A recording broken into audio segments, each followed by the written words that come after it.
Oke, Bismillahirrahmanirrahim. Assalamualaikum warahmatullahi wabarakatuh. Selamat sore, pagi, siang, atau malam teman-teman semua. Di sini kami dari kelompok 4, yaitu kelompok yang membahas tentang materi negosiasi. Di sini saya izin memperkenalkan teman-teman saya. Yang pertama ada Trisepti Dian, kemudian yang kedua ada Mutiara Ramadhani, yang ketiga ada Tio Rizky, yang keempat ada Karunia Fatma Dewi, yang kelima ada saya sendiri, Umar Aziz Albana, dan yang keenam ada Alfiani Rizky Mawantika. Di sini kami akan membahas presentasi atau materi tentang poin negosiasi. Yang pertama akan dijelaskan oleh Trisepti, yaitu tentang pengertian negosiasi. Kepadanya saya persilahkan. Terima kasih untuk moderator. Di sini saya akan menjelaskan tentang pengertian negosiasi. Negosiasi adalah bentuk interaksi yang dilakukan untuk mencapai suatu kesepakatan. Selain itu, tawar-menawar antar pihak untuk mencapai kesepakatan tentang jumlah, harga, kualitas, atau persyaratan sesuai dengan pembicaraan. Negosiasi biasanya dilakukan di antara dua pihak atau lebih dengan kepentingan yang saling bertentangan dan berkehendak untuk memecahkan masalah yang dihadapinya bersama. Pada beberapa kasus, negosiasi melibatkan pihak yang ketiga yang disebut sebagai negosiator. Negosiator berperan sebagai penengah bagi pihak yang melakukan negosiasi dan biasanya memiliki keahlian dalam negosiasi serta etika bisnis yang baik. Terima kasih, saya kembalikan ke moderator. Baik, terima kasih kepada Trisepti yang telah menjelaskan poin dari pengertian negosiasi sendiri. Dan selanjutnya ada poin dari tujuan negosiasi yang akan dijelaskan oleh Saudari Mutiara Ramadhani. Kepadanya saya persilahkan. Baik, terima kasih Albana selaku moderator. Di sini saya akan menyebutkan beberapa tujuan negosiasi antar atau dalam kelompok. Yang pertama ada berunding mencapai kesepakatan bersama antara satu pihak dengan pihak yang lain. Yang kedua, mengurangi, menyesuaikan perbedaan porsi dan konflik pada tiap pihak di dalam kelompok tersebut. Dan yang ketiga, menyatukan semua pendapat. Dan yang terakhir adalah mengatasi atau menyelesaikan keadaan atau masalah. Saya kembalikan ke moderator. Oke, terima kasih banyak untuk Muti. Selanjutnya, setelah tadi dari jenis-jenis, tujuan negosiasi, sekarang kita masuk ke jenis-jenis negosiasi nih teman-teman, yang akan dijelaskan oleh Saudari Saputri. Kepadanya saya persilahkan. Ya, terima kasih moderator. Untuk jenis-jenis negosiasi, ada negosiasi formal, yaitu kegiatan negosiasi yang dilakukan untuk mendapatkan kesepakatan dengan menempuh jalur hukum. Yang kedua ada negosiasi informal, yaitu negosiasi yang bisa dilakukan di mana saja tanpa memerlukan jalur hukum. Yang ketiga ada negosiasi dengan pihak penengah, yaitu negosiasi yang dilakukan oleh dua pihak negosiator sehingga setiap keputusan dan proses negosiasi akan memerlukan pihak penengah yang sifatnya netral.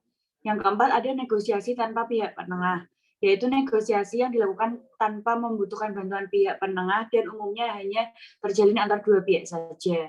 Yang kelima ada negosiasi kolaborasi, yaitu jenis negosiasi di mana seluruh pihak yang terlibat menyuarakan pendapat dan keinginannya. Yang keenam, negosiasi dominasi, yaitu negosiasi yang akan menguntungkan salah satu pihak saja. Yang ketujuh, negosiasi akomodasi, yaitu negosiasi di mana setiap pihak yang melakukan negosiasi hanya akan mendapatkan keuntungan yang sedikit. Yang kedelapan ada negosiasi lose-lose, negosiasi yang dilakukan untuk tidak melanjutkan konflik atau konflik baru. Terima kasih, saya kembalikan ke moderator. Oke, terima kasih banyak untuk Saputri. Tadi telah dijelaskan oleh tentang jenis-jenis negosiasi. Kemudian sekarang kita lanjut kepada proses negosiasi teman-teman yang akan dijelaskan oleh Saudari Karunia Dewi. Kepadanya saya persilahkan. Terima kasih atas waktunya. Di sini saya akan menyampaikan proses negosiasi. Yang pertama, proses negosiasi dilakukan dengan pihak yang memiliki program menyampaikan dengan maksud kalimat santun, jelas, dan terperinci. Yang kedua, mitra pihak mitra bicara menyanggah mitra lainnya dengan santun dan tetap menghargai maksud pihak pertama. Yang ketiga, pemilik program mengemukakan argumentasi dengan kalimat santun dan meyakinkan mitra bicara disertai dengan alasan yang logis. Yang keempat, terjadinya pembahasan dan kesepakatan terlaksananya program atau maksud negosiasi. Sekian dari saya kembalikan kepada moderator. Terima kasih. Baik, terima kasih juga kepada Dewi. Tadi udah jelasin teman-teman tentang proses-proses negosiasi. Selanjutnya, gimana sih atau apa sih situasi yang mempengaruhi keberhasilan dari negosiasi sendiri? Nah, untuk proses ini atau ini akan dijelaskan oleh saudari Tio Rizky. Kepadanya saya persilakan. Materi yang selanjutnya yaitu situasi yang mempengaruhi keberhasilan dalam melakukan negosiasi. Sebelum melakukan negosiasi, hendaknya seorang negosiator mempersiapkan beberapa hal yang akan menjadi acuan dalam melakukan suatu negosiasi. Antara lain sebagai berikut. 1. Waktu yang tepat. Menentukan waktu pertemuan yang tepat dan disetujui kedua belah pihak. 2. Tempat yang tepat. Mengusahakan tempat yang terbaik untuk negosiasi atau tempat yang netral dan disepakati oleh kedua belah pihak. Yang ketiga, mengatur tempat duduk dan sarana fisik. Duduk saling berhadapan antar anggota tim. 4. Menciptakan suasana yang positif dan santai. Berusaha tenang dan sopan dalam keadaan apapun. 5. Menetapkan agenda. Agenda mengontrol apa yang akan dan tidak akan dibicarakan dan urutan rangkaian diskusi. 6. Merumuskan tawaran atau posisi pembuka. 7.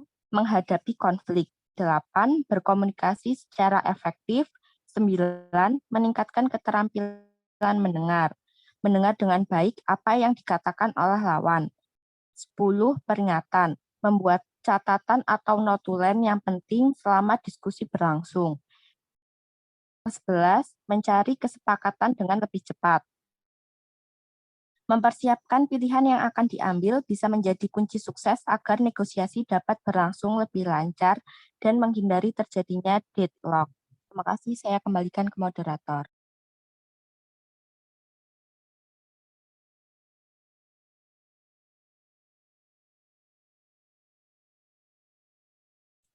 Baik, terima kasih kepada Tio yang telah menjelaskan tentang proses atau situasi yang mempengaruhi keberhasilan negosiasi.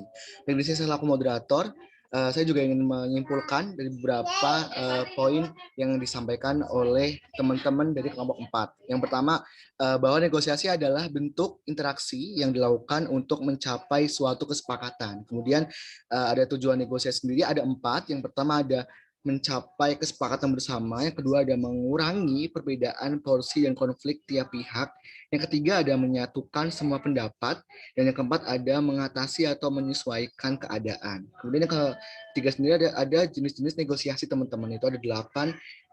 Yang pertama ada negosiasi formal, kemudian yang kedua ada negosiasi informal, ada negosiasi dengan pihak penengah, kemudian ada negosiasi tanpa pihak penengah, ada negosiasi kolaborasi, kemudian ada negosiasi dominasi, kemudian ada negosiasi akomodasi, dan yang terakhir ada negosiasi loss and loss. Kemudian ada proses negosiasi itu ada 4 teman-teman. Yang pertama ada menyampaikan program, yang kedua menyanggah mitra dengan sopan, yang ketiga ada menemukan atau mengemukakan argumentasi, yang keempat ada kesepakatan, dan yang kelima atau terakhir dari poin negosiasi adalah situasi yang mempengaruhi keberhasilan negosiasi, yaitu ada 11 seperti yang dijelaskan oleh saudari Tio tadi. Mungkin cukup sampai sini materi yang kami sampaikan dari kelompok 4, yaitu tentang negosiasi. Mohon maaf apabila dari teman-teman atau saya pribadi ada 1-2 kata salah, dan semoga apa yang kami sampaikan bisa bermanfaat dan bisa mendapatkan atau menjadi ilmu baru untuk teman-teman semua. Mungkin cukup sekian, saya mewakili teman-teman, mohon maaf. Kami akhiri, wassalamualaikum warahmatullahi wabarakatuh. Waalaikumsalam warahmatullahi wabarakatuh.